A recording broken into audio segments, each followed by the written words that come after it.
Buen día con todo. ¿Cómo les va? ¿Me escuchan? Buenos días, Inge. ¿Cómo Se oye un están? poquito bajo, Eh, el audio un poquito bajo.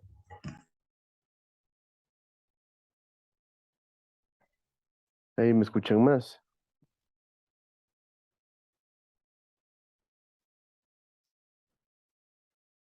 ¿Me escuchan Como un mejor? poquito más. Así igual. Sí, Entonces, ¿y ahí me escuchan mejor?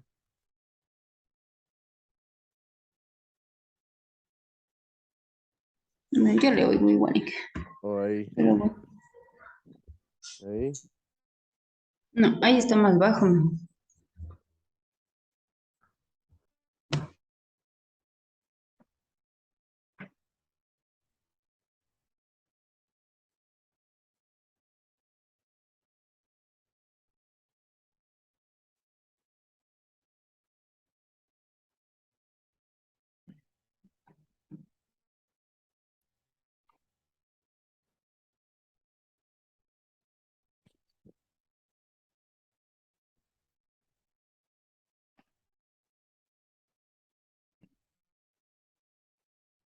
Sí, está todo al máximo. ¿Me escuchan ahí mejor?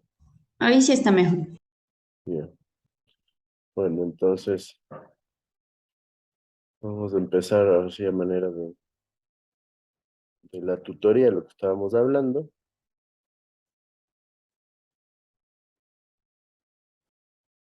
¿Qué me dicen? ¿Qué dudas tienen hasta ahorita de lo que hemos visto? Tengamos en cuenta nuevamente, por si alguien ayer no escuchó o yo qué sé. El examen quedaría para el día lunes, empezaríamos 7:15 y consideraríamos lo que es eh, la parte de la unidad 2 proyectos hidroeléctricos, incluyendo todo lo que es optimización de conducciones, potencia, energía, y la unidad 3 lo que sería volúmenes de regulación.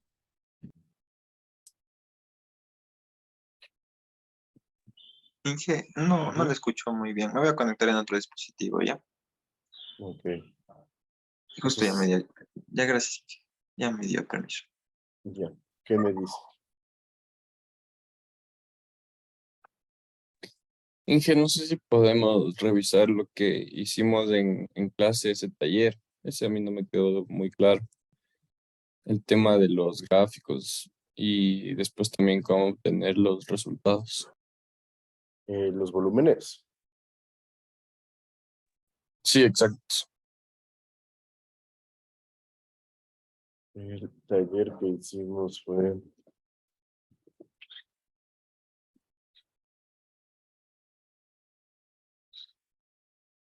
A ver, me parece que dijimos, ¿me recuerdan cuál era el valor de caudal de aporte? Hablábamos de caudales durante una semana, ¿no es cierto? Sí, pero iba variando. Había días que no, o había horas durante las que no había aporte caudal. Ya, bueno, entonces veámoslo así.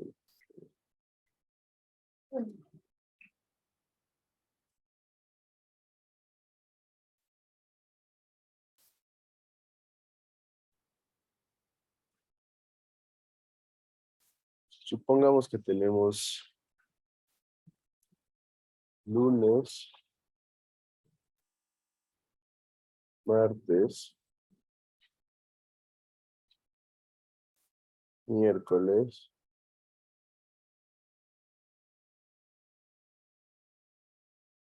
jueves, viernes. Y aquí sábado y domingo, supongamos que no hay nada para no complicar.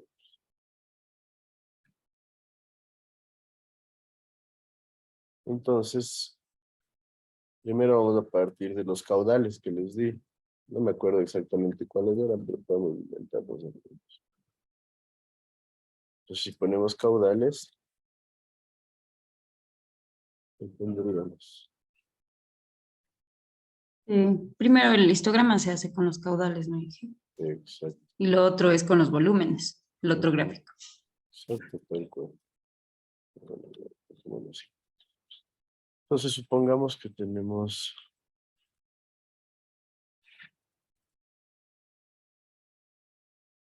me parece que teníamos un caudal así de aporte, un caudal así de aporte igual, y algunos dando valores, ¿no es cierto? Parece que eran 3 o 4 caudales de aporte. Supongamos que sea así. Y de consumo, yo les decía que teníamos un caudal variable.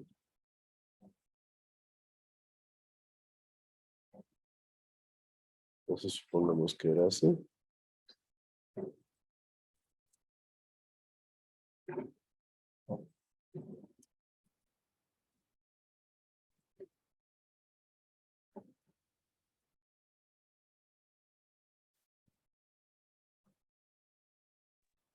Dije, sí está grabando, ¿verdad? Entonces, ujú. Sí, que sí está grabado.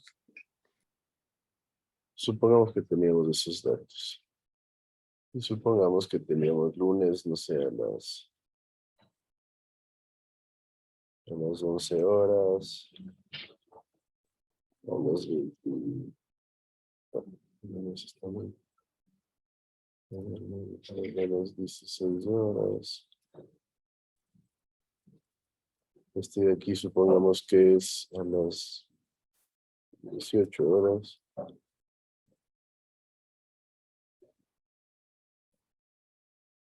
Y el martes que tenemos esto a las 12 horas. A las 20 horas. Miércoles que sea a las 11 horas igual. A las 14 horas este otro punto. Este jueves que tengamos a las 13 horas.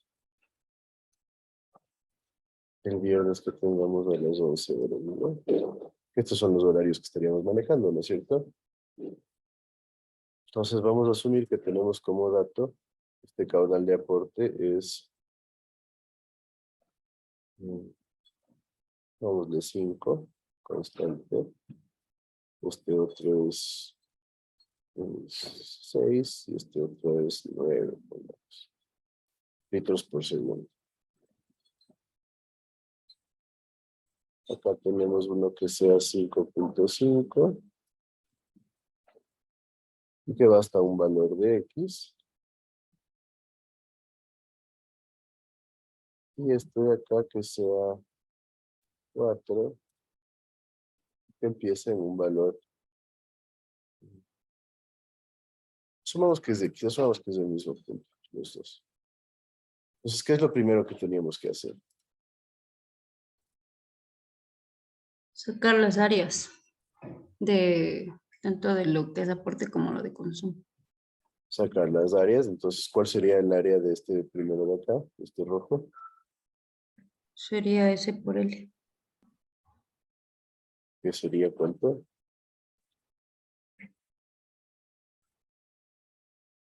O sea, esto es lunes, ¿no? Y esto es 5. Ay, perdón.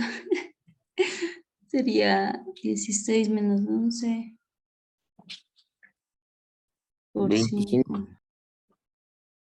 Como 7, 6, 1, 12, 5 por 5, 25. 25. Es básico esto. Perfecto.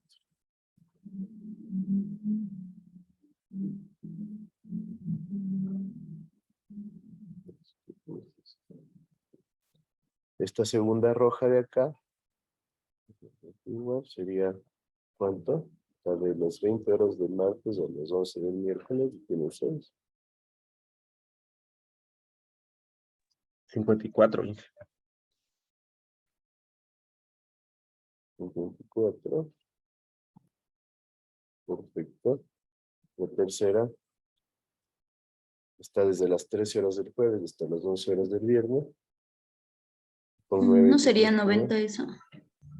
¿Cuál? ¿La segunda? Ajá. A ver, veamos, son 11 más Serían 4, 15 por 6, sí, 90. 11 sacaron 90. 54. Pensé que tocaba restarle. Ahí le multiplicaste 9 por 6. Vean que aquí va desde las 20 horas, o sea, faltan 4 hasta la medianoche, más 11 del otro día, son 15 por 6. Y en esta otra tenemos de las 13 hasta las 11, ¿cuántas horas hay ahí? 22. Y de ahí por 9.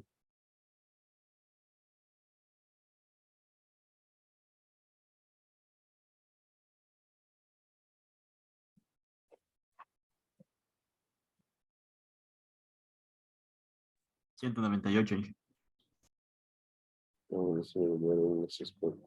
Sí. Entonces, ¿cuál sería el área, el volumen total acumulado? Diciendo que rojo es aporte, ¿no?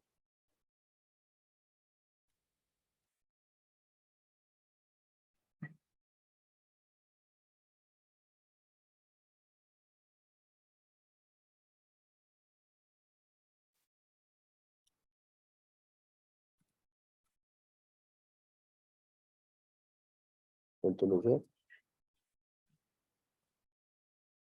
25 más 90 más 198. 115 más 198, 225, 313. Sí, Inge. El primer verde. Ujú. El número es Pero, en que o sea, el del verde va de lunes al martes, de 18 horas a. a ver, estamos hablando primero del volumen acumulado total de aporte, diciendo que aporte está en rojo. Entonces no me cambies de ahí todavía. Entonces tenemos 25 más 90, 25 más 90 más 198, nos da 313. En ese caso serían litros sobre segundo hora, ¿no es cierto? Y después, ¿qué tendríamos? Que igualar el volumen de aporte al volumen de consumo acumulado, ¿no es cierto? Y esto sería Sí. igual a 313. Y esto sería igual a ¿cuánto? ¿Cuánto tendríamos en las líneas verdes?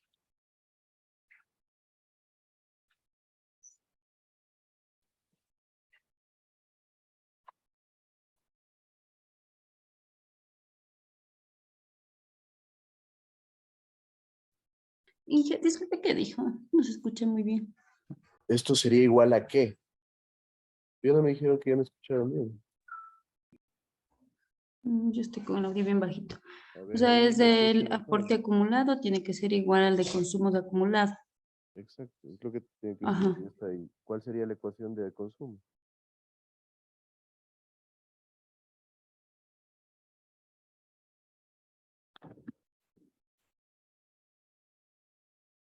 A ver, ahí me escuchan mejor. No, Inge. O sea, penita la escucho ya. Ahí, Ajá, está bien bajito. ahí. Estoy cambiando todas las opciones que me da.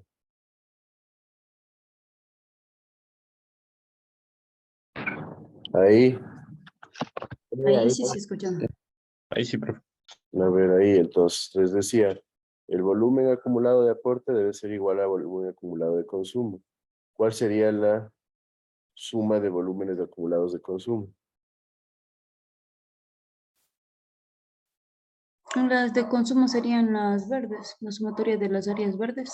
¿Y cuánto sería? Ese era el que le preguntaba yo, el número, cuál es el, entre el lunes y el martes. Hay un lunes 18 horas y el martes 12. 12 horas. 12 horas del martes. Ujú.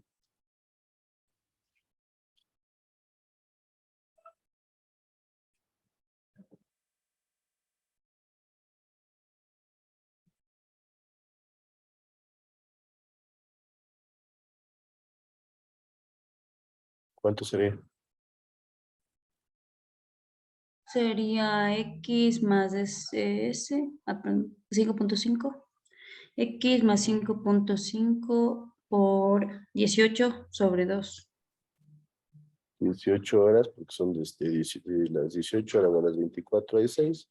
Y de 0 a 12, 12, por eso 18. Más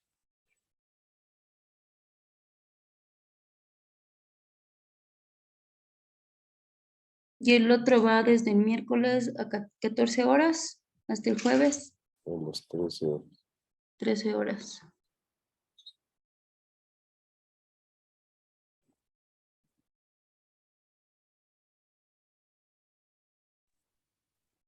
Sería X más 4 Es más 4 por 23 sobre 2. por 23 horas sobre 2, ¿no es cierto? Y de esto, entonces, yo podría decir que X es igual a ¿cuánto?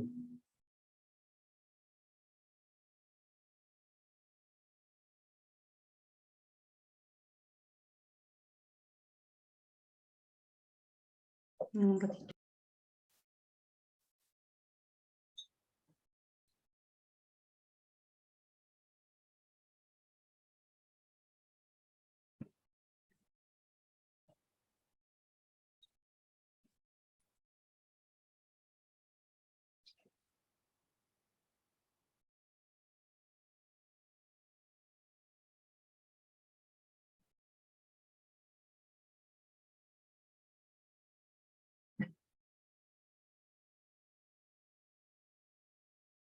Entonces, este es el primer paso, ¿no es cierto? Sacamos el valor de X para poder identificar cuáles son estos puntos y poder tener ya las gráficas claras. A mí me sale 0.50 X. 0.50, Ajá. no creería. A ver, tal vez por los horarios. ¿Mm?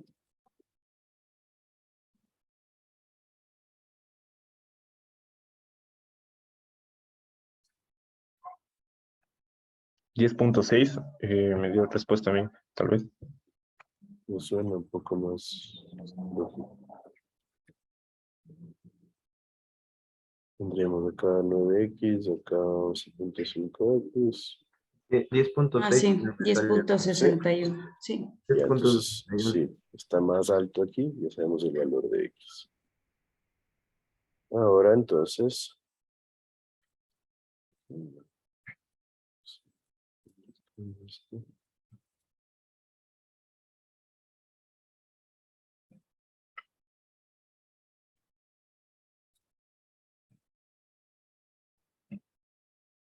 vamos a borrar todo lo que hacemos acá, vamos a asumir que ya tenemos ahora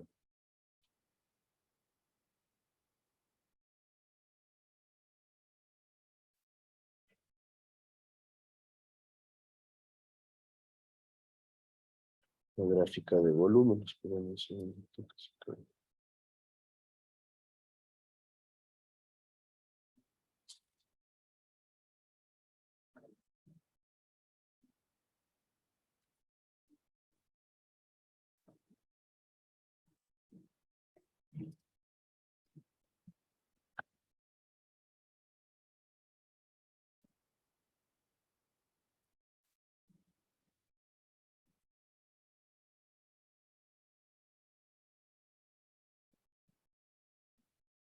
Aquí podemos poner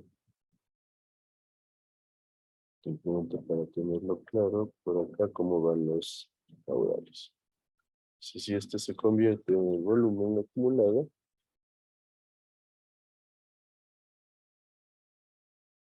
podríamos trabajar aquí nuevamente con nuestros horarios. Igualito, lunes, martes, miércoles, jueves y viernes. Asumiendo que sábado y domingo no hay nada para no complicarlo. Entonces vamos a dibujar lo que sería el volumen acumulado de aporte. en rojo, ¿no es cierto? Empieza en 0 y se mueve hasta el lunes a las 11 de la mañana. Después, ¿qué sucede? Si ven, ¿no? Aquí que se queda un tramito en 0. Sería una pendiente recta que sube. Una pendiente recta que sube hasta dónde?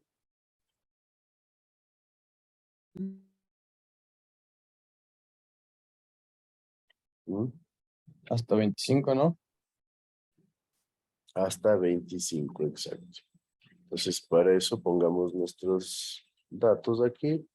Deberíamos llegar a 313, ¿no es cierto? Que el total, supongamos que 313 es por aquí. 300, ponemos aquí. Para escribir. Significaría que tendríamos 150, nos vamos por la mitad. Esto pongámosle 900 y una de 200.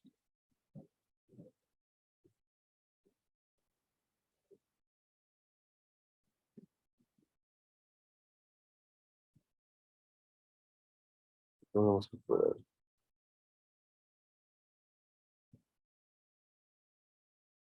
Esto 200, 150, 300. Entonces decíamos, llegamos hasta 25, va a ser un poquito nada más, ¿no es cierto? En el horario de las 16 horas, o sea, por aquí. Vamos a tener algo así, ¿no es cierto? Y decimos que ahí tenemos 25. Después llegamos recto, ¿no es cierto? No hay nada de aporte. Hasta el martes a las 20 horas.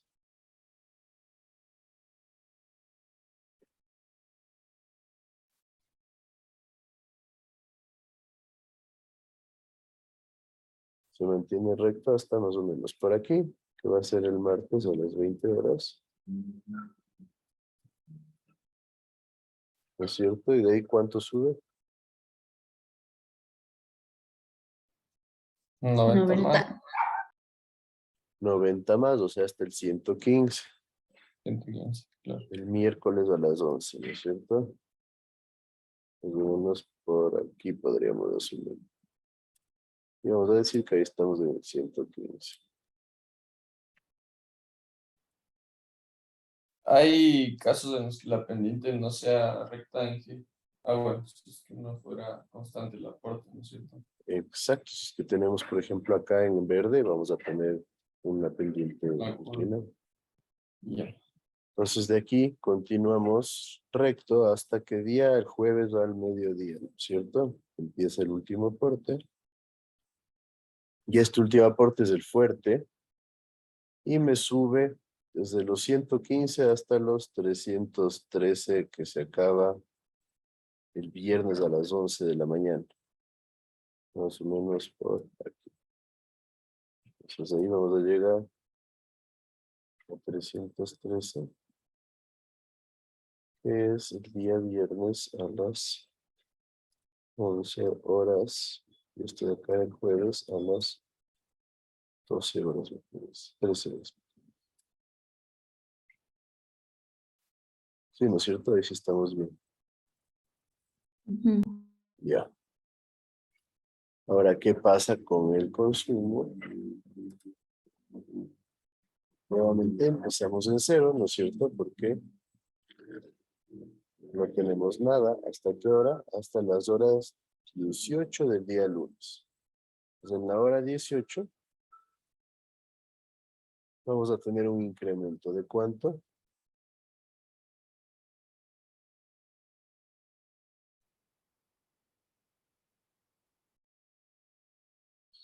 ¿Cuánto sería? Ahí sería de reemplazar el X, ¿no? Para encontrar el primero. Claro. Pues ¿cuánto nos da?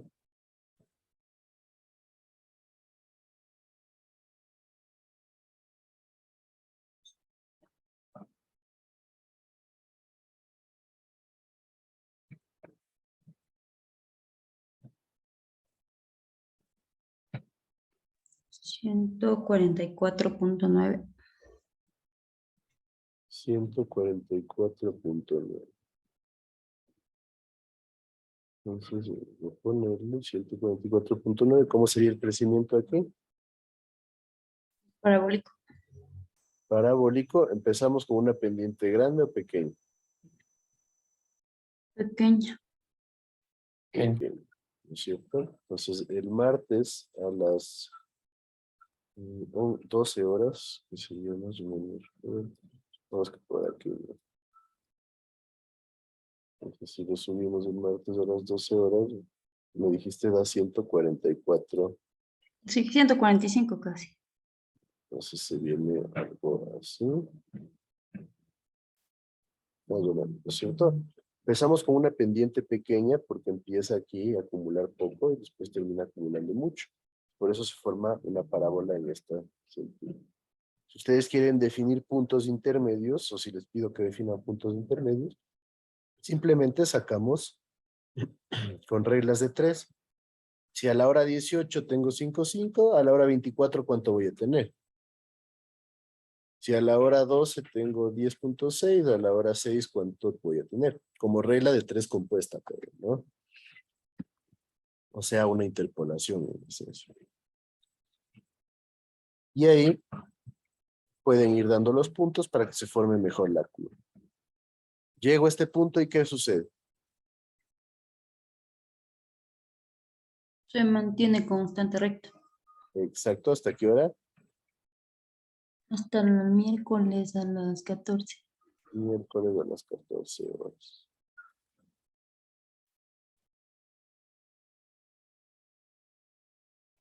¿Y aquí qué pasa? Este de aquí era cuánto también para no olvidarme, 94,95. 144.9. O 145. ¿Qué sucede entonces cuando llegamos acá? Ahí baja. Baja. No, sí, igual suben. Sube igual.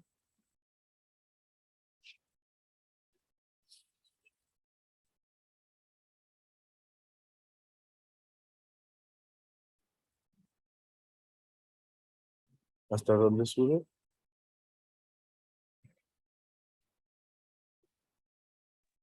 Sube hasta Igual los hasta 303. 313. Exacto, hasta el 313, ¿no es cierto? Pero hay que comprobar sacando el valor del área. Ujú. Pero en este caso vamos a tener una pendiente diferente. Empieza acumulando mucho y termina acumulando poco. Entonces la pendiente va a ir hasta el día jueves a las 13 horas, que sería por aquí. Y va a ir de esta forma. ¿Sí? Empieza acumulando bastante y después acumula poco. Para finalizar con una línea recta que se va hasta el final del periodo, ya que sería el domingo, ¿no es cierto? En la línea roja también nos faltó ponerle en un final que era hasta donde ya deja de, ya se acaba el periodo. Entonces, ¿sí está claro cómo se generan las gráficas? Sí. ¿Y por qué dijo que se hacía la curva así, Así como, en el otro sentido? O sea, claro que la pendiente baja, ¿no? es que ¿Verdad? tenemos, claro, imagínate, al principio está la pendiente súper alta porque acumula bastante, entonces crece muy rápido y después acumula poco, entonces se tiende a hacer horizontal la pendiente. Ya. Entonces borro los caudales y ahora sí. ¿Cuál era el siguiente paso? Determinar la parte donde está el volumen crítico. Donde tengo, primero, donde tengo exceso y segundo, donde tengo déficit. ¿Sí recuerdan?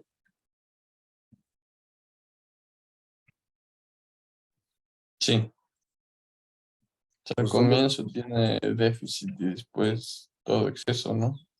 No, aquí al comienzo recuerden que rojo es aporte. Y al revés, entonces más aporte que consumo, tengo exceso positivo. Perdón, el verde no era el de aporte, Inge, ¿no? Rojo aporte les dije, me Ah, ok, parece. ok. Ujú, Perdón.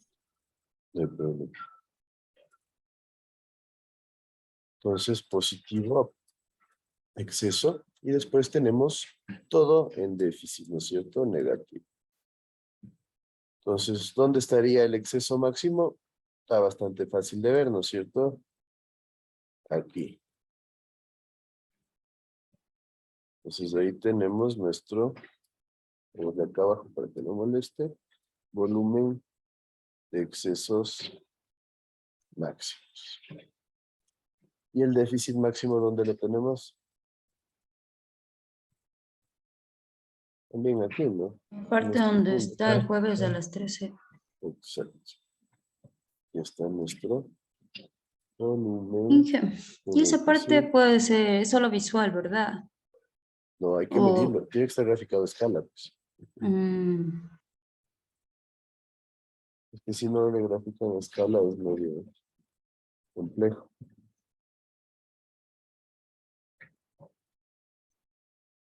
Sí, ahí he visto que fallan mucho cuando no grafican a escala, entonces por eso de que se escala.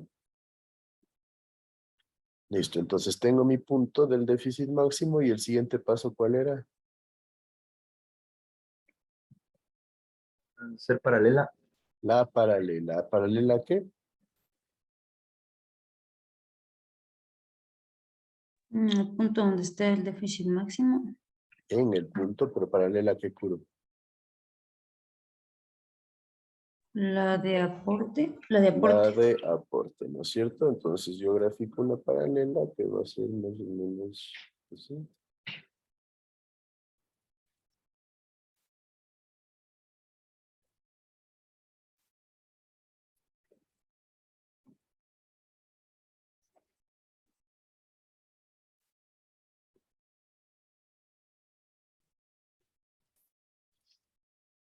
Más o menos así, ¿no es cierto? Empezamos recto, subimos, recto, subimos, recto, subimos, recto. Ahí está bien. Entonces la distancia que tenemos aquí siempre va a ser el déficit máximo porque es una paralela, ¿no? Entre las dos, la roja y la naranja. Y después ya puedo identificar mi punto de volumen de regulación total, que sería ¿cuál?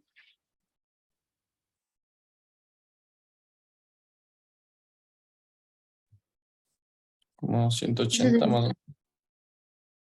eso decía que era el volumen de aporte menos el consumo más el déficit máximo. Exacto, pero el volumen de regulación total, ¿dónde se encuentra siempre? En el exceso máximo, porque es la mayor distancia entre la curva verde y la curva naranja. Que en esencia, la distancia entre la curva verde y la curva naranja es el volumen de regulación en cada punto. Ya vamos a ver. Miren, aquí, esta es la distancia más grande y por ende, este es mi volumen de regulación total. ¿Sí? Y de ahí tengo el inicial, que va a ser al principio, y obviamente tiene que ser igual al volumen de déficit máximo. El de regulación inicial, Inge, tiene que ser igual al déficit máximo. Claro, y el de Siempre. regulación final, claro, porque de ahí nace el análisis, ¿no? Es de regulación, sí. El análisis es que yo tengo una paralela entre estas dos curvas, la roja y la naranja, que es la de aporte y la paralela. Y la distancia entre las dos es el déficit máximo. Al principio del sistema siempre tienen que coincidir el aporte y el consumo. Entonces, si tengo una paralela al aporte, la distancia va a ser la distancia que separa la paralela, que es el déficit máximo. Y al final sucede exactamente lo mismo. ¿Sí me siguen? Sí. Recuerden que tienen que coincidir siempre al principio y al final porque esto es cíclico. O sea, cuando se acaba este ciclo, comienza el siguiente ciclo. Y en esencia ahí tendría ya los volúmenes de regulación. Entonces, en cualquier punto, ¿cuál va a ser el volumen de regulación? Aporte menos consumo más el de valor absoluto del déficit máximo. Entonces, supongamos un punto cualquiera, por ejemplo, este de aquí. Entonces, en este punto, aporte es de este valor de aquí, consumo es de este valor de aquí, entonces aquí yo tengo ya un valor negativo, ¿no es cierto? Menos el déficit máximo, que es la diferencia entre estos, que sería más el déficit máximo, perdón, en valor absoluto. Entonces, este negativo más el déficit máximo me da el volumen de regulación en este punto. Por eso les digo, siempre la distancia entre la curva verde y la curva naranja corresponde a los volúmenes de regulación. Y este punto de acá que es interesante, que tenemos volumen de aporte menos volumen de consumo, me da el déficit máximo, o sea, aquí tengo 0 de valor de volumen de regulación total, porque el déficit máximo menos el absoluto, perdón, menos el déficit máximo más el absoluto del déficit máximo, me da 0. Entonces aquí el volumen de regulación es igual a 0. ¿Sí está claro?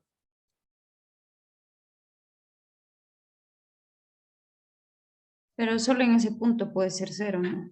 Porque aquí tengo el déficit máximo, entonces el déficit máximo es valor negativo. ¿Por qué negativo? Porque aporte es pequeño menos el consumo, que es grande, te da valor negativo del déficit máximo. Y a este le sumo el absoluto del déficit máximo, entonces menos déficit máximo más déficit máximo me da 0. ¿Está claro? Inge, yo me quedo una duda, por ejemplo, en la parte del rojo que es el aporte y la otra parte del verde que es el consumo, o sea, se ve como un tramo pequeñito donde solo hay excesos y el resto todo es como que faltante. No faltante, déficit. O sea, tengo más consumo que aporte. Pero ¿qué pasa? Con tal de que acá al final se igualen, no tengo ningún problema, porque mira, aquí yo tengo déficit, pero mira cómo va creciendo la pendiente acá. Acá esta pendiente final es la que me iguala. Yo en este tramo entre jueves y viernes tengo un montón de aporte y aunque yo sigo en déficit, ya le igualo. Entonces ya me quedo tranquilo. ¿Sí me siguen con eso? Mm. Y Inge, y la parte que dijo el volumen de regulación en cualquier punto, esa parte puede explicar de nuevo, por favor, cómo tiene que ir lo del valor absoluto. Es que la ecuación es volumen de regulación es igual a volumen de aporte menos volumen de consumo más el valor absoluto del volumen de déficit máximo. Entonces, volumen de aporte rojo menos el de consumo verde más el absoluto de esta distancia de aquí. Entonces, en este caso, aporte es menos que el consumo, entonces es menor, ¿no es cierto? Aquí tengo Ajá. 115 de aporte menos 145 de consumo, que está acá, me da menos 30. Y más el absoluto del déficit máximo, que va a ser, esto sería 313 menos 115, que sería 198. 198. Voy a tener menos 30 más 198, 168 es mi volumen de regulación en este punto. ¿Sí? Sí, ¿Está claro ahí entonces? sí, o sea, igual el volumen de regulación siempre va a ser positivo, ¿no? El de regulación, sí, Ujú. porque la curva verde nunca va a estar más alta que la naranja, porque solo tienen un punto de tope o a veces más. ¿No es cierto? Podríamos tener que el punto de déficit máximo sea largo, eso sí puede pasar, pero nunca va a estar más arriba la línea de consumo que la paralela. Entonces nunca va a ser mayor la verde que la naranja y por ende nunca va a ser negativo, perdón, el volumen de regulación.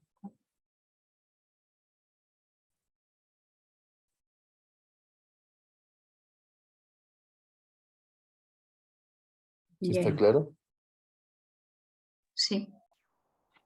Bueno, no me dieron chance Una para consulta. muchas más cosas, pero a ver. Sí, sí, otra pregunta. En la parte de la tabla, cuando ya hacemos la última parte del Ujú. volumen de regulación, esa parte cómo se relaciona con el gráfico. La última es la ecuación, pues. Porque ustedes, la penúltima columna que tienen que llenar es volumen de aporte menos volumen de consumo, que es esta parte de aquí. Entonces, en esa columna ustedes van a identificar cuál es el exceso máximo, porque cuando yo tenga el valor positivo de esta resta más alto, voy a tener el volumen de exceso máximo. Y cuando yo tenga el valor negativo más alto de esta columna, voy a tener el volumen de déficit máximo.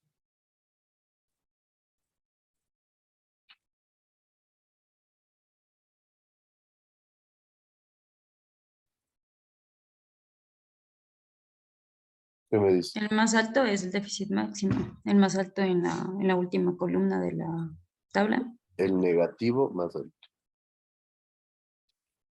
O sea, el negativo de mayor magnitud. Y de ahí es lo mismo, porque en la tabla tienes esto de acá, ya determinas cuál es el déficit máximo y simplemente aplicas la ecuación, la resta de los dos más el absoluto del déficit máximo.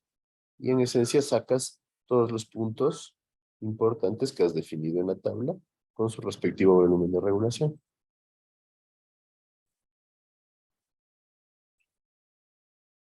Ya. ¿Sí está claro? Para todos. Sí, Sí, profe. Bueno, ¿alguna otra pregunta rápida antes de continuar con lo que ya sería la materia?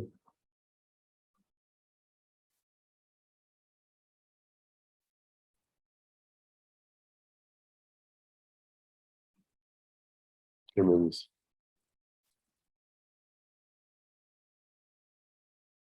Inge, ¿nos puede dar un recicito de unos 3 minutos, por favor? Esas preguntas parecen de escuela. ¿Nadie tenía alguna otra pregunta? Es que me mandan a comprar pan. Bueno, si no hay preguntas, espero que ya estén listos para el examen. Como ven, no es complejo. Practiquen, hagan un par de ejercicios. Como ven, siempre estos ejercicios yo me termino inventando. Así que no creo que debería ser un problema que ustedes inventen caudales y generen gráficas. Y entonces, bueno, tengo unos 3 minutos y seguimos.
Listo, ahora sí continuemos Y entonces. yo tenía una pregunta respecto a el deber que nos envió o taller que era de los costos. ¿No te escucho yo? Y le puedo compartir. Ujú.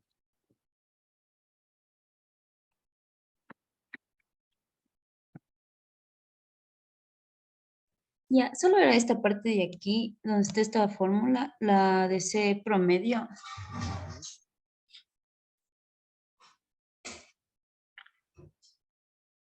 ¿Qué pasa? Ya. Mi pregunta era esta parte de aquí, la de la E, para hacer los cálculos, porque le estaba buscando y no le encontré, o sea, nunca le encontré la ecuación ni nada. Entonces yo, por ejemplo, en el trabajo, Es que yo eso, usé la EP. Entonces quería saber si se refería a esta eso misma. es una ecuación de promedio ponderado nada más. Lo que estás diciendo ahí es que el costo de la energía firme, o sea, la primaria, multiplicado por el porcentaje que corresponde a energía firme, que en este caso es el 60%. Inge, no le escucho. Sí, ya se volvió a bajar el volumen.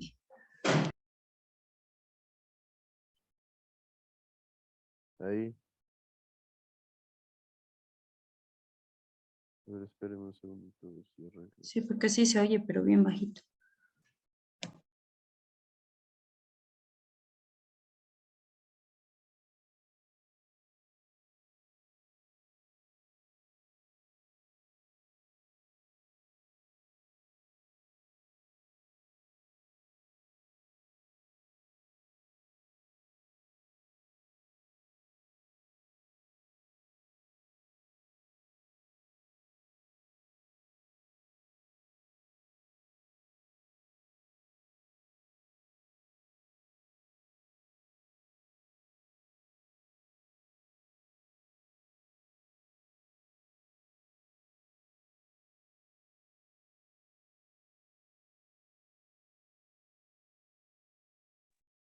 A ver, ahí, ¿me escuchan mejor? Yo no sé qué más pasa con esto. ¿Me escuchan ahí mejor? Ahora sí ya se puso bajito. Ahí, Ahí sí. ¿Qué ahí? ya, sí, no sé algo pasa con esta configuración. Lo que les decía es que esta ecuación es una ecuación de ponderación. Lo que están haciendo ahí es sacar un promedio ponderado. ¿Sí han escuchado que es un promedio ponderado, no es cierto? Sí. Entonces, ¿qué están haciendo? Dicen que el costo de la energía firme o la primaria por el porcentaje correspondiente a la energía primaria, que es el 60% de la energía total, más el costo de la energía secundaria por el porcentaje que corresponde al 40% de la energía total sobre el total de la energía. Entonces, de esta forma van a tener un costo promedio ponderado. Es lo único que hace esa ecuación. ¿Y siempre era Inge el 60% y el 40% o esos valores No, podían pues variar? eso va a depender del proyecto. Mm, Recuerden que la energía firme es la que siempre se saca.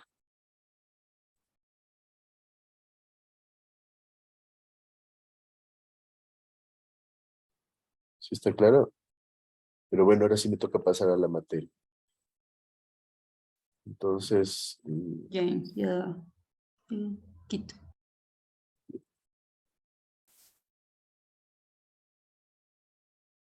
listo. Entonces nos toca continuar ahora con el siguiente tema dentro de lo que son presas de la unidad 3, que es lo que corresponde a azudes vertederos en presas. ¿Han escuchado ya que es un azud vertedero, no es cierto? Sí, el semestre anterior. Exacto. Recordamos que era.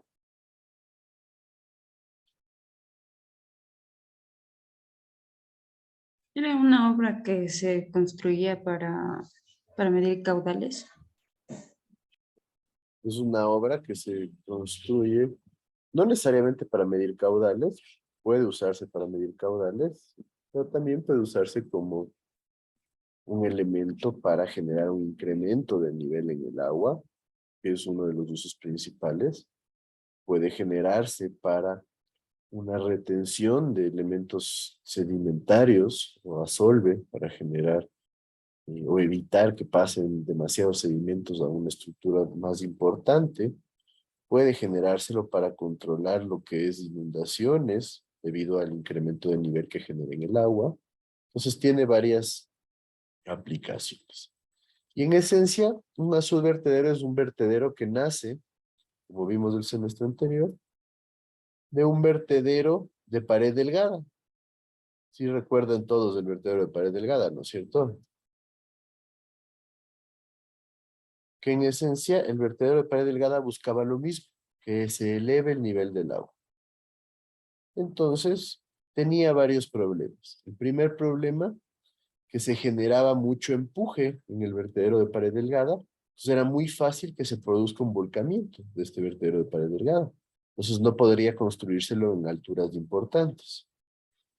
Y por otro lado, al momento de que pasaba el agua sobre el vertedero, se solían generar espacios de vacío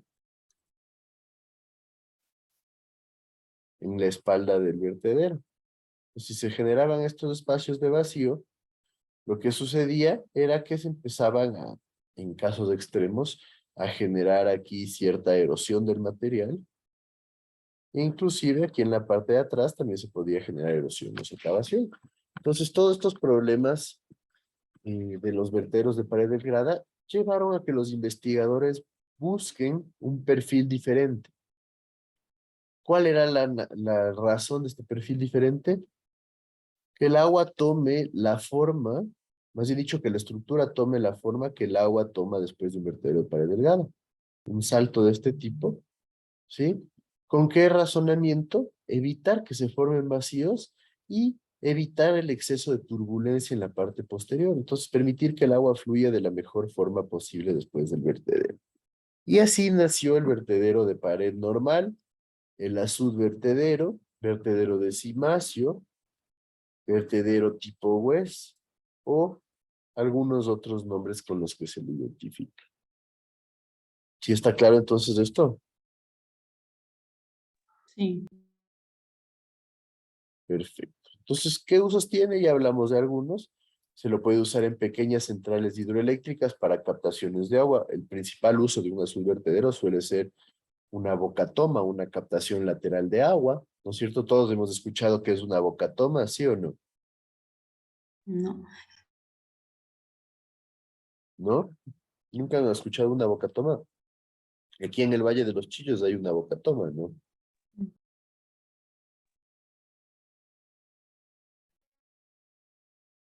¿Nadie ha visto? Con ese nombre, no. Pero captación de agua dice que es verdad. Sí, la bocatoma es el nombre más común con el que se la identifica. El resto nadie ha escuchado. No, No, no, Inge. Bueno, en esencia una bocatoma es una captación en donde yo coloco, así como está aquí un vertedero, un subvertedero, y aquí le pongo una rejilla.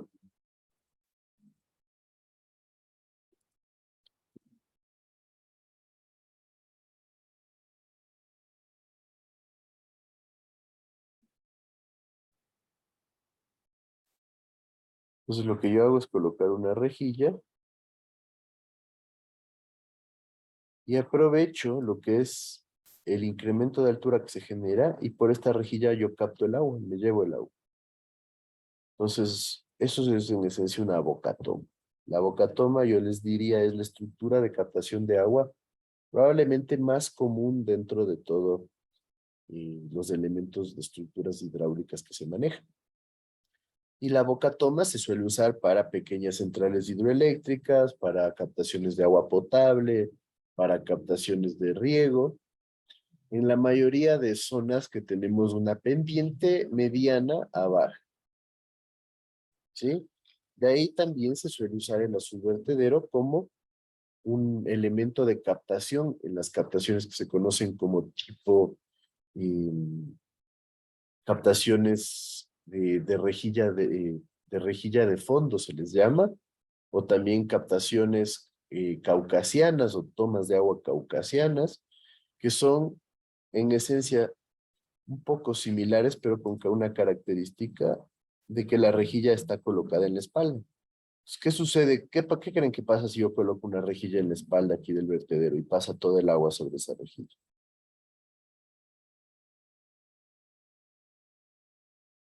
Va a tener más presión. Es que no necesitamos presión ahí. La carga de presión viene a estar dada solo por esta altura del agua. Ujú. O sea, poco a poco erosionaría esa parte, porque no Puede ir daría la opción erosionando, pero de agarrar sedimentos. el hormigón tiene que ser de buena calidad y eso sí, agarrar sedimentos. Aquí van a entrar una cantidad impresionante de sedimentos. Entonces, esta es la principal limitación de este tipo de captaciones. Entonces, por eso, las captaciones de rejilla de fondo se, se va a colocar en zonas montañosas, en zonas de páramo, en zonas con alta pendiente de los ríos. Pues cuando yo tengo alta pendiente, tengo alta velocidad, es velocidad erosiva, hay que tener cuidado con que los materiales sean de buena calidad, y también tengo secciones transversales pequeñas. Entonces, este tipo de captaciones se utiliza en zonas donde hay ríos más bien pequeños y de montaña. Por otro lado, bueno, cabe recalcar que eso lo vamos a ver nosotros en la unidad 6 de la materia. Nos ayuda a garantizar un caudal mínimo de operación. ¿A qué se refiere eso? Que yo, si elevo el nivel del agua, porque ojo, ¿no? Le pongo un obstáculo al agua, entonces si el agua tenía un nivel natural medio aquí, cuando yo coloco el azul vertedero, este nivel se eleva hasta por acá. Entonces yo garantizo un caudal mínimo de operación, o sea, estoy al momento de elevar el nivel del agua, permitiéndome captar un caudal de operación. Y por otro lado, como les decía, también se puede utilizar para evitar el paso de sedimentos. Es algo muy típico que yo coloque este tipo de estructuras antes de una presa grande. Entonces se me va a empezar a acumular aquí el sedimento y esto permite que no se me acumule frente a la presa grande, que es una presa principal, una presa de mayor importancia.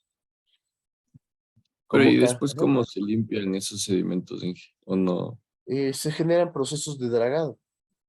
Los procesos de dragado consisten en utilizar ya sea bombas, en algunos casos se colocan en una gabarra o en una pequeña embarcación, un sistema de bombeo. Entonces, primero la bomba lo que hace es inyectar agua a presión para aflojar los sedimentos, porque con el paso del tiempo se empiezan a solidificar y se forma el asolve, que se conoce a la acumulación de sedimentos, que se forma una especie de roca de baja resistencia.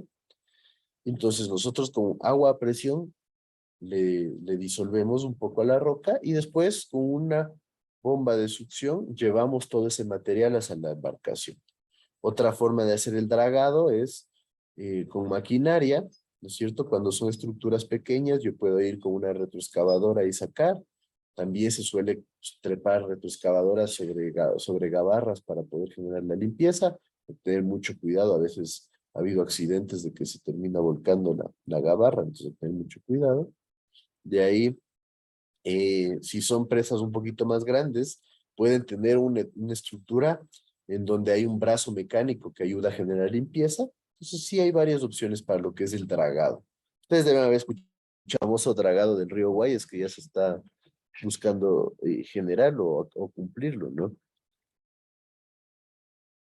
En esencia, eso se debe a que en el río Guayas no ha habido nunca en 40 años un control de la acumulación de sedimentos. Entonces, se ha acumulado, se dice, entre 3 y 5 metros de sedimentos y lo que quieren es deshacerse de esos sedimentos para permitir que entren embarcaciones más grandes. Entonces, en esencia, se puede usar este mismo tipo de elementos. Y en muchos casos, en ríos, en zonas puertarias, se generan estructuras de dragado que están funcionando todo el año. Les pongo el ejemplo en Hong Kong. Hong Kong tiene uno de los puertos más importantes del mundo. Entonces, en Hong Kong se genera el dragado constante. Hay embarcaciones que están todo el tiempo en el río o en la entrada de agua que sería para el puerto. Siempre están generando dragado. Entonces, en casos críticos se puede hacer eso. ¿Sí está claro ahí?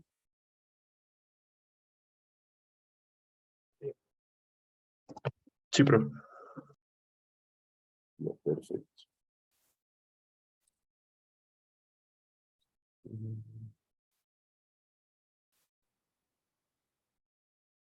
Ya. Entonces, una característica que hay que considerar también de los azudes vertederos es que no regulan caudal. ¿Qué significa eso? No hay volúmenes, no hay regulación o control del caudal en esta parte. Pasa el caudal que tenga que pasar. Cuando yo quiero regular el caudal en esta parte, tengo que colocar aquí lo que se conoce como una compuerta. La compuerta se abre y se cierra para dejarme pasar el agua. ¿Sí está claro eso?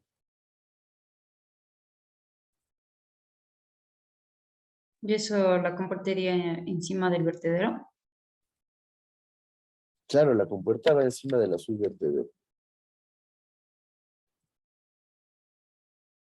Entonces, cuando yo quiero regular caudales, coloco una compuerta, pero ojo que la compuerta no es que me ayude a regular el 100% de caudales. Yo tengo un valor mínimo y un valor máximo que son los que yo tengo que ir jugando. Me dice aquí que no genera embalses, o sea, esto no se puede considerar un embalse. ¿Por qué? Porque no puedo generar volúmenes de regulación con esto. Entonces, al no generar volúmenes de regulación, yo no puedo considerar que la acumulación de agua antes del subvertedero es un embalse. Y en esencia, tiene un funcionamiento tipo vertedero de excedentes. ¿Qué significa eso? Que yo elevo el nivel del agua y el excedente del agua va a verterse por acá arriba del nivel máximo del subvertedero. Entonces, ¿sí está claro el funcionamiento?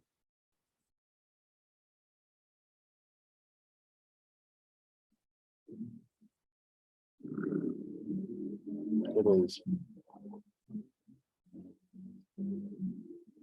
Sí. Aquí tenemos un ejemplo de un subvertedero pequeño. Es en una zona de un río. Probablemente lo que estamos haciendo aquí es acumular agua para poder utilizarla para riego. ¿Sí? Vemos que tenemos una zona bastante llena de vegetación. ¿Y qué característica ven aquí en el subvertedero? Que es como el que vimos recién, que tiene la forma de la caída del agua. Tiene una forma de la caída del agua. ¿Y qué pasa cuando está cayendo el agua aquí?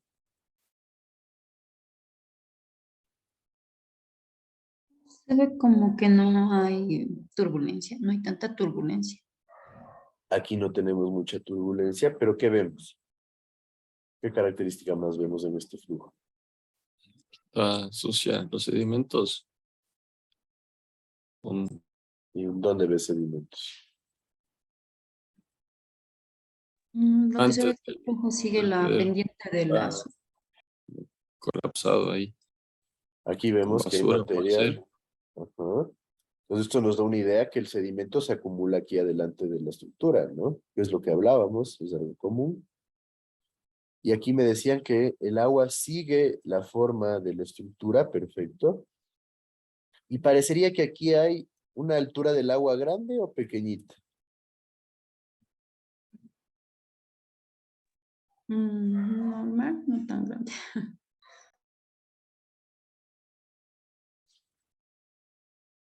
Parecería normal. ¿Qué te refieres con normal?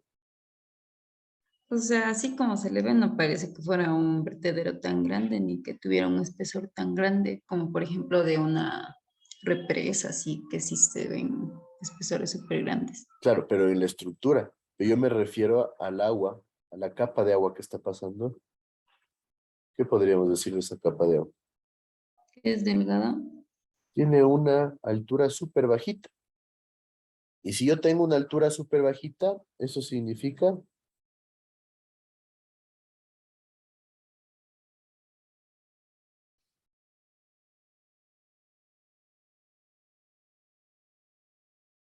¿ah? ¿Qué otra característica tiene el agua cuando tiene un flujo con altura pequeñita?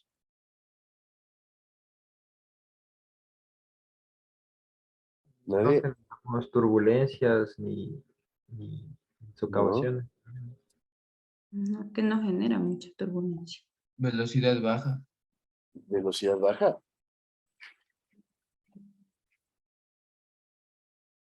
Cuando la Alta. altura del agua es pequeñita, la velocidad se vuelve altísima.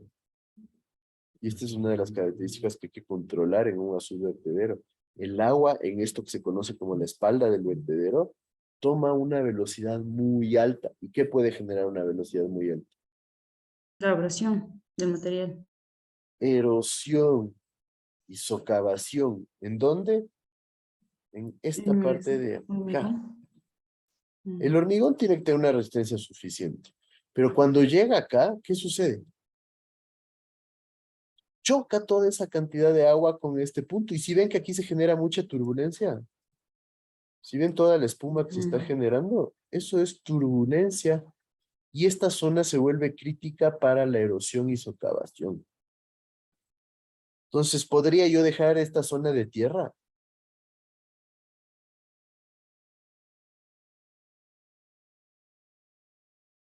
¿Qué me dice?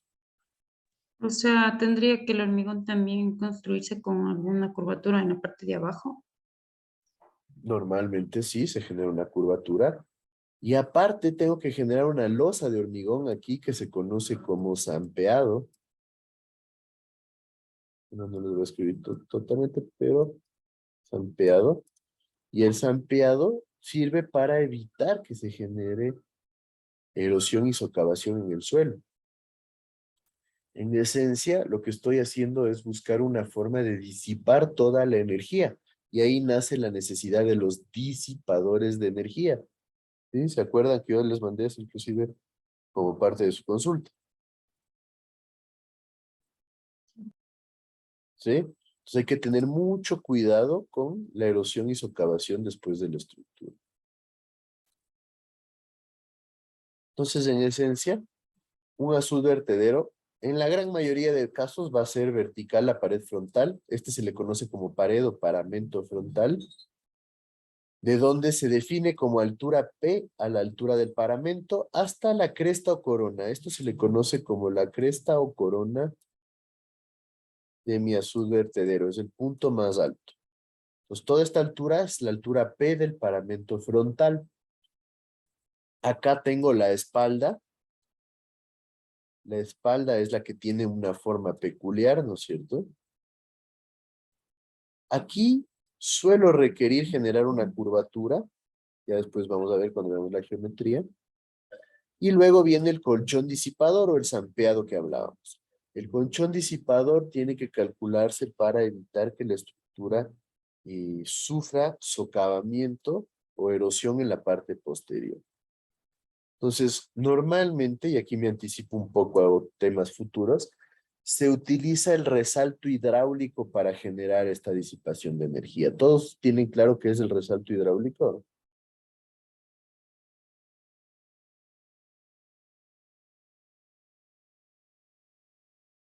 Recuerden Sí. que eso es materia hidráulica general. Sí.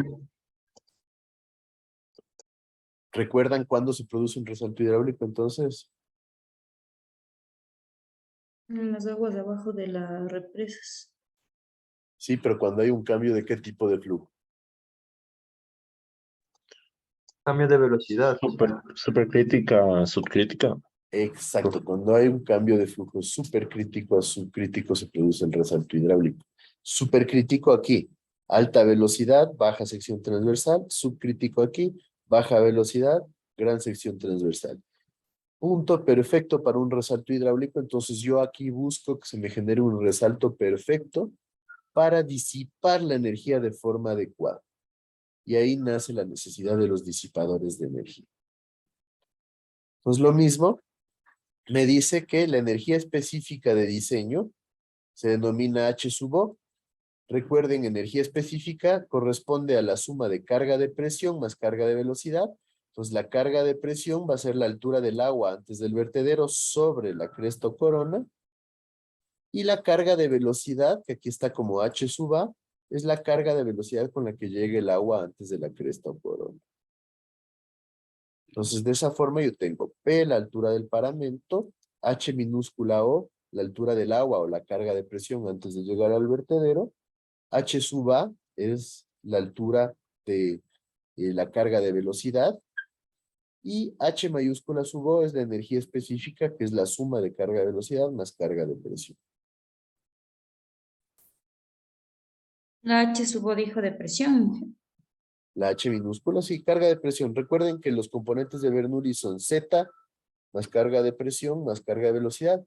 Aquí la Z va a estar dada por el fondo, ¿no es cierto? En este caso, en este punto exacto, al momento que llegue el agua al subvertedero, el Z va a ser la base de mi subvertedero, o sea, toda esta altura de aquí, más la carga de presión, que va a ser esta H sub O, y la carga de velocidad que tenemos aquí. Entonces, cuando vemos un subvertedero, para el análisis hay que hacer una definición de un ancho del canal de aproximación. Esto como parte del proceso de diseño. Entonces nosotros definimos con qué ancho viene la aproximación antes de la subvertedero. ¿Por qué hacemos esta definición? Porque normalmente hay contracciones antes de llegar a la subvertedero. Por ejemplo, aquí vemos que hay una contracción debido a un estribo.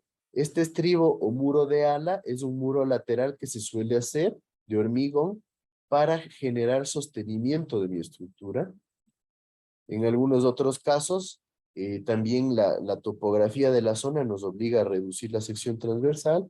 Por eso yo defino un ancho de aproximación. Y este ancho de aproximación lo defino normalmente, se recomienda de 4 a 6 veces la altura del agua antes de la subvertedero H sub O. Y de esta manera yo ya defino con qué ancho estaría llegando el agua. Esto me sirve para identificar con qué velocidad va a estar llegando el agua antes del sistema.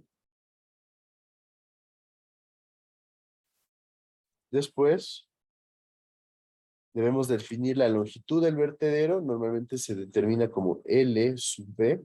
La longitud del vertedero es la longitud que tenemos ya propiamente dicho para el vertedero. Y en la mayoría de casos va a ser menor que el ancho del canal de aproximación. ¿Sí está clara la diferencia entre los dos?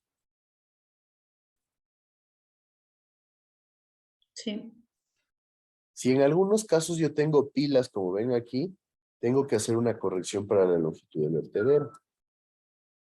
¿Para qué puedo tener pilas? Pues para armar una estructura, para generar un vertedero controlado o para dar un paso, lo que sea. Entonces normalmente sí puede haber pilas en una estructura de estas. Entonces yo puedo tener que calcular una longitud reducida. Eso lo vamos a ver luego. Entonces, nosotros necesitamos para el subvertedero empezar asumiendo una altura del parante vertical, normalmente vertical o del parante frontal, en donde esta altura debería ir en función del caudal, del alto y ancho del río. Entonces, si el río tiene una altura, supongamos de 1 metro, no tendría lógica que yo ponga un subvertedero de 50 centímetros, ¿no es cierto?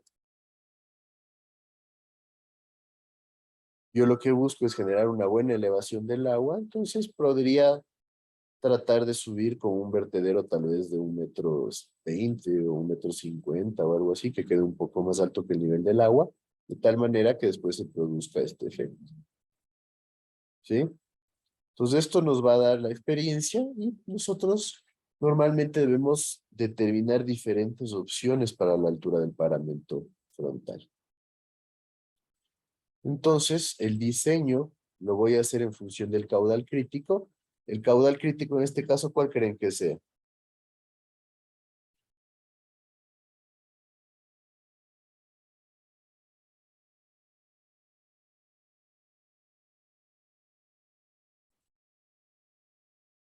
¿Qué me dice? ¿Cuál debería ser el caudal crítico? HU. Caudal crítico.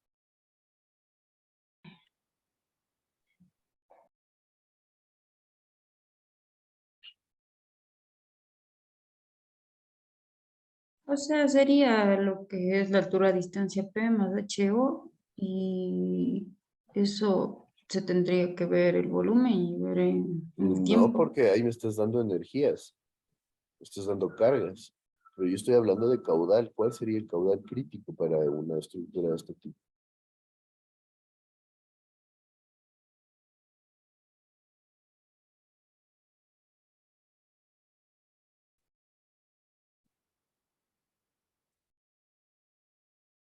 Claro, pero digamos en el dibujo rojo que hizo sería más grande cuando crece.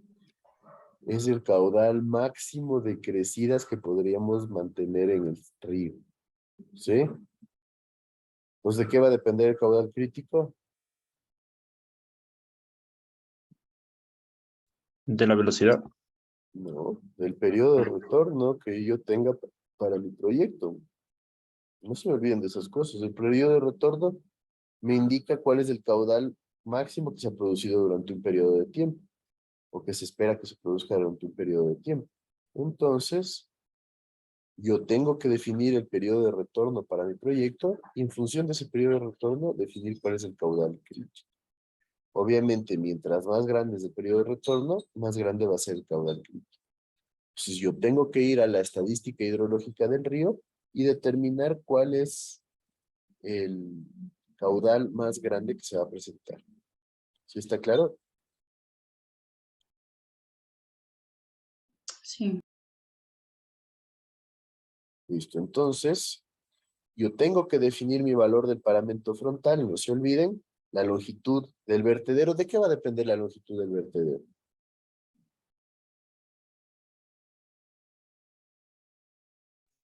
Dijo que dependía de 4 a 6 veces la altura del agua. No, Entonces esa también va era, a depender del caudal crítico. no, eso era para el ancho de aproximación del agua, por eso hago Ajá, hincapié en esto. Pero la longitud del vertedero es otra. Miren, este B es el ancho de cierto. aproximación. La longitud del vertedero es otra.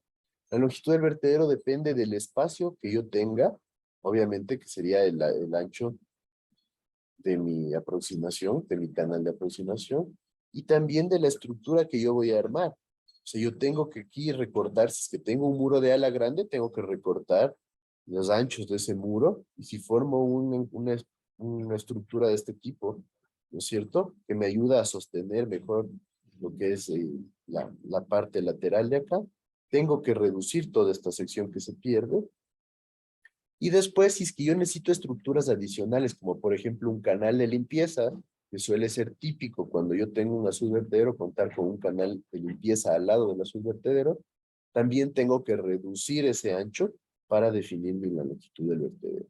¿Está claro ahí entonces? Sí.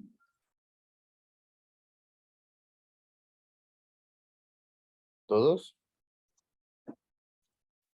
Sí, profe. Bueno, entonces vamos a utilizar esta ecuación para determinar el caudal que pasa sobre el azul vertedero. Caudal de diseño es igual a un coeficiente de descarga por la longitud del vertedero, que esto lo determinamos en función de las características del río, y por la energía específica a la 3 medios. Entonces,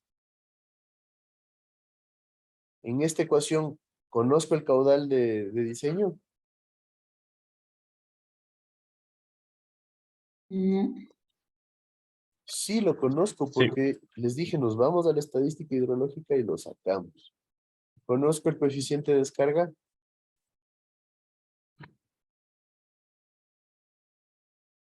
¿Qué me dice? Sí, ¿De dónde saco el coeficiente de descarga?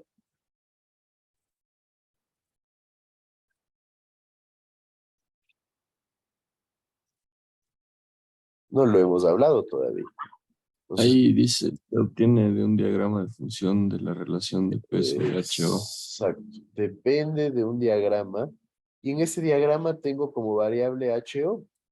Entonces depende de este valor de acá. Entonces yo no conozco el coeficiente de descarga. ¿La longitud del vertedero la conozco? Es así. Sí, Sí, porque yo conozco el ancho del río y puedo estimar qué estructura voy a armar. Y en función de eso puedo asumir una longitud del vertedero. Y obviamente la energía específica no la conozco. ¿Sí? Entonces, en esencia, si ven, esta es la ecuación típica de un vertedero. Caudal es igual a la descarga por la longitud por la energía específica a un factor, en este caso, los 3 medios. Es el mismo tipo, la misma base de las ecuaciones que ya vieron en hidráulica general. Nos dice que a veces este coeficiente de descarga pueden encontrarlo también coeficiente por la raíz de 2G. Eso simplemente es una aplicabilidad que le han dado a este tipo de coeficientes. Algunos autores le dejan la raíz de 2G afuera, pero no es nada más que eso. Y nos dice obviamente que el coeficiente de descarga va a depender de la relación paramento frontal, que sí conozco porque yo mismo lo asumo, sobre la energía específica, que también la tengo acá. Entonces yo tengo una ecuación con dos incógnitas. La incógnita C sub O y HO, pero son interdependientes. Entonces lo que yo puedo hacer es asumir uno de los dos. ¿Cuál es el más fácil de asumir? ¿Cuál creen?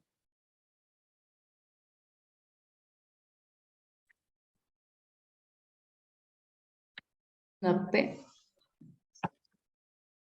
Buenos días, señor. ¿Cuál creen que es el más fácil de asumir?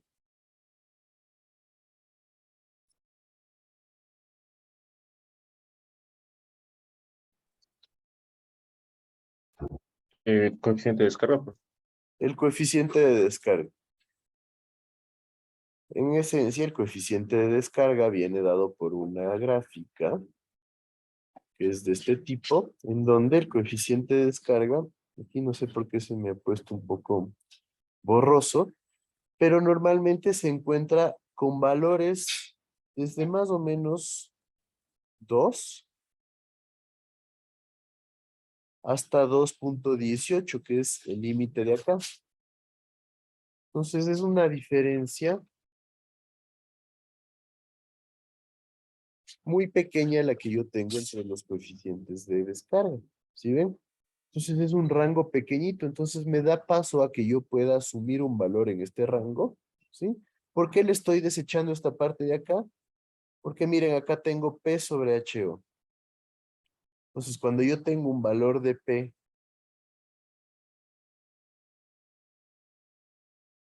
muy, en este caso sería pequeño respecto a HO, aquí tengo 1, aquí tengo 0.5. Entonces imagínense, aquí estaría hasta hablando de 0.1, 1, 2, 3, sí, 0.1, 0.2, 0.3, 0.4. Entonces, supongamos que mi altura, ¿cuál podría ser una altura coherente para el azul vertedero? ¿Qué creen?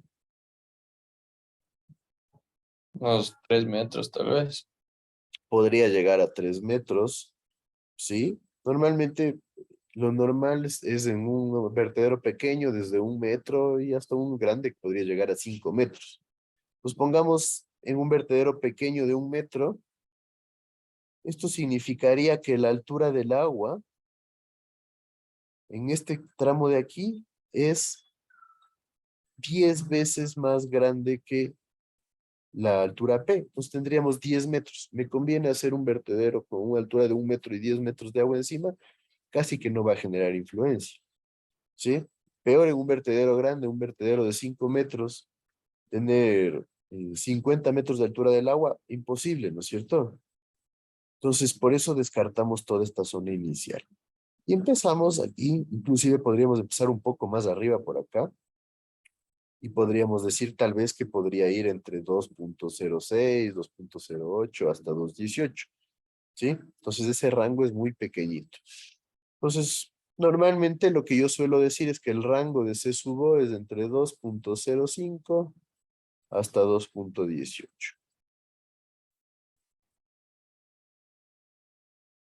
Entonces, en ese caso, yo tengo un rango muy pequeñito para seleccionar este valor. Entonces, ¿qué debería hacer? Asumir ¿Por dónde se irían a asumir ustedes? ¿Qué valor les parece coherente para asumir? El promedio. El promedio, ¿no es cierto? Porque de esa forma yo reduzco mi rango de error.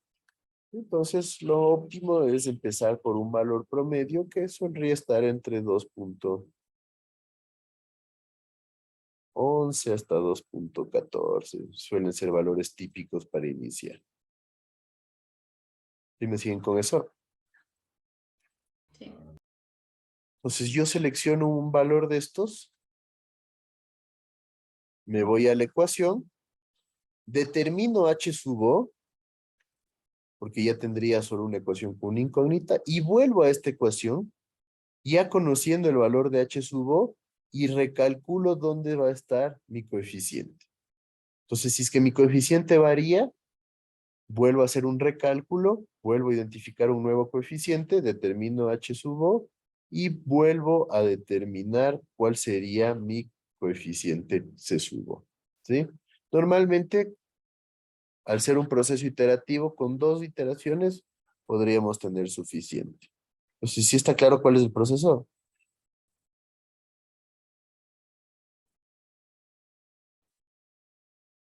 ¿Qué me dice?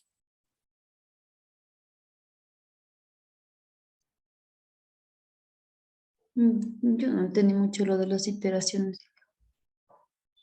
Es que estamos asumiendo un valor y no lo podemos tomar como real. Si yo Ujú. asumo un valor, voy a la ecuación, ¿qué voy a calcular en la ecuación?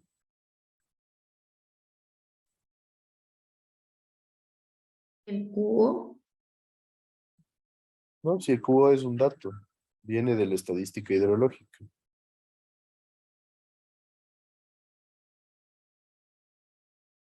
¿Cuál era la otra incógnita? Era el HO. HO, que es de energía específica.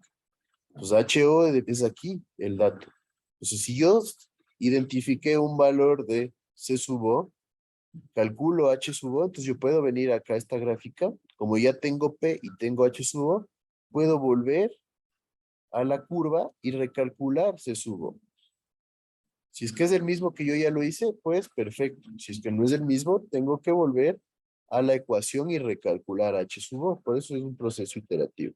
¿Sí está claro ahí? Sí. Ya, entonces cuando ya tengo eso, yo ya tendría los datos principales, C sub O, H sub O, y con eso ya puedo pasar a determinar las otras variables.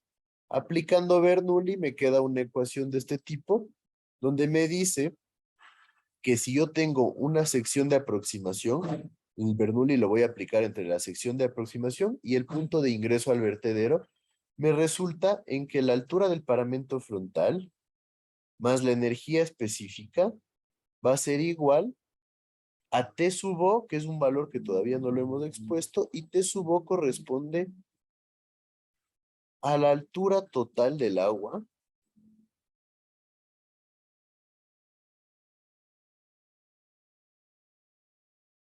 cuando yo tengo mi sección de aproximación. ¿Sí está claro? Recuerden, de 4 a 6 veces esta altura del agua HO. Entonces, ahí la altura del agua yo le tomo como T sub O. ¿Sí me siguen con eso?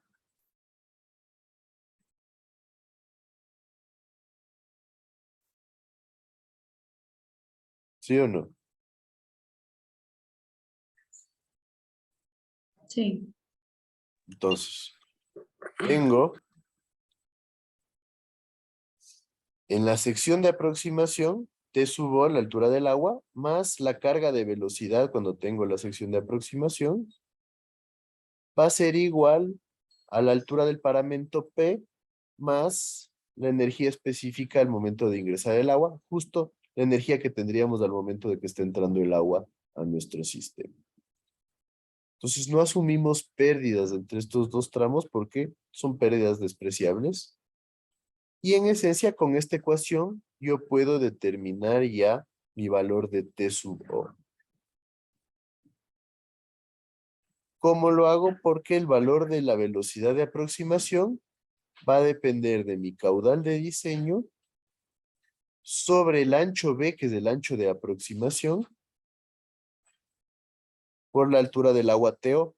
Entonces yo ya tendría esta ecuación en función del caudal, que ya lo conozco, el ancho B, que ya lo conozco, y T sub O, que es la misma que está acá. Entonces yo tengo una ecuación con una incógnita, y con esta ecuación yo puedo determinar T sub O. ¿Sí está claro? O sea, despejando, ¿no? Claro. Porque ya el P lo conozco, la energía específica la acabo de determinar, pues TO no lo conozco, y la carga de velocidad depende del caudal, del ancho B y de T sub O. Entonces yo tengo T sub O aquí, T sub O acá, y el resto de valores ya los conozco, entonces yo puedo determinar cuál es mi altura T sub O, y con esa altura T sub O yo puedo calcular la velocidad de aproximación con esta ecuación de aquí, y en esencia tengo todos los datos importantes de mi azul vertedero. ¿Sí está claro?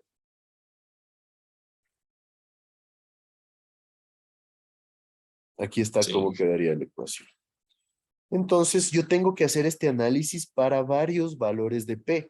Yo les decía, P depende de la altura del río, del ancho del río y del caudal. Entonces, nos toca definir varios valores. Yo puedo decir, ¿qué pasa si tengo un P de 1 metro, de 1,50 m, de 2 metros, de 2,50 m? Para ir comparando y al final tomar una decisión de cuál es el valor que más me agrada para mi diseño, el que mejor resultado pienso que me va a dar. ¿Sí está claro eso? Sí. Ya, perfecto. Entonces, después simplemente les expongo aquí ciertos coeficientes adicionales. Por ejemplo, el coeficiente que nosotros acabamos de analizar es para el caudal máximo, pero cuando nosotros queremos determinar caudales menores al máximo, tenemos que usar este coeficiente C sub 1. O sea, si ustedes quieren calcular qué pasa si en vez del caudal de, no sé, pongamos 100 metros cúbicos, que sea el caudal de diseño, ¿qué pasa si mi sistema está trabajando con 50? Entonces, ustedes pueden determinar este valor de HO, que es la carga sobre la cresta, y HE vendría a ser la carga del proyecto. Aquí este autor que es Martínez, que hizo una traducción del libro del USBR, le cambia de dato, ¿no? Pero me pone H sub B como la H del proyecto. O sea, esta es la de diseño.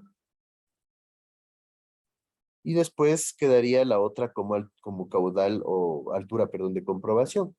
Entonces, simplemente, esta altura de comprobación va a ser diferente porque depende del nuevo caudal. O sea, yo tengo que sacar cuál es la altura del agua y más la carga de velocidad que vamos a tener para el nuevo caudal. Y con eso podemos sacar este valor C sub 1. En donde el valor de C sub 1 normalmente va a ser menor a 1, por eso tenemos este valor de aquí como mayoría, porque el caudal de diseño es el caudal máximo. Obviamente, si es que mi periodo de retorno es muy pequeño, sí podría tener yo caudales mayores y por eso esta parte de acá de la curva. De ahí tenemos coeficientes también cuando el talud no es totalmente vertical. Pues yo utilizo los coeficientes para las diferentes pendientes. Simplemente aplico en función de la pendiente y tendría un coeficiente C sub 2. Aquí dice, aquí es una falla que en un cambio me la dejaron así, tengo que corregirla, no me he olvidado la verdad. Esto no debe afectarse por la raíz de 2 veces la gravedad en estos dos. O sea, queda el coeficiente tal cual y lo aplicamos directo a la ecuación. Ahí me lo cambiaron. Un coeficiente C sub 4 lo utilizamos cuando tenemos demasiada altura del agua. Estamos hablando de un vertedero sumergido. Entonces, ¿cuándo tenemos un vertedero sumergido? Cuando este nivel de agua después del vertedero está sobre la cresta del vertedero. Entonces, ahí tenemos que aplicar este coeficiente C sub 4 simplemente como parte de la ecuación. Y de esta manera yo ya tendría todos los coeficientes para afectar a mi ecuación en casos diferentes al caso tipo. ¿Sí estaría claro? ¿En cuáles nomás era Inge que no debíamos afectar por raíz de 2G? Todos, ¿Ese ninguno le 4? aplicamos. O sea, yo les ponía todos, era no debe, pero al momento pedí que me cambien las ecuaciones a un formato diferente y me han cambiado ahí ciertos textos, pero aquí ninguna se afecta por la raíz de 2G. Ya. Si estamos claros entonces. Sí, profe. Sí. Bueno, ya nos pasamos del tiempo, entonces vamos a quedar ahí. La siguiente clase, el lunes tenemos examen. Y el el jueves sería, le acabamos a todo lo que es a subvertedero, que ya nos falta poquito. Y pasamos ya a vertederos controlados. El jueves deberíamos acabar vertederos controlados. Y el viernes trabajamos estabilidad de empresas. De esa forma, ya estamos prácticamente definiendo la unidad 3, que es la unidad poquito más larga de toda la materia, y después ya continuamos con unidades que son bastante más cortas. Entonces, ¿alguna duda o algún comentario? No, Bueno, entonces vamos a quedar ahí. Un buen fin de semana a todos, estudien, hagan el trabajo, porfa, y nos estamos viendo el lunes. Hasta el lunes, Inge, gracias. Hasta luego. Maritza, no te olvidarás porfa, del formato nada más. Un ratito, ya se salieron, ya se salieron. De la No, tutoría, pero estábamos, creo que 10 o algo así. Pero hazte la lista y me mandas. Ya. Inge, Ajá. sí, sí, no se olvide, por favor, de subir la grabación. Ya, pero me acuerdo más tardecito. Que ahorita Ya. tengo que salir. Ya, listo. Ya, hasta luego. Chao.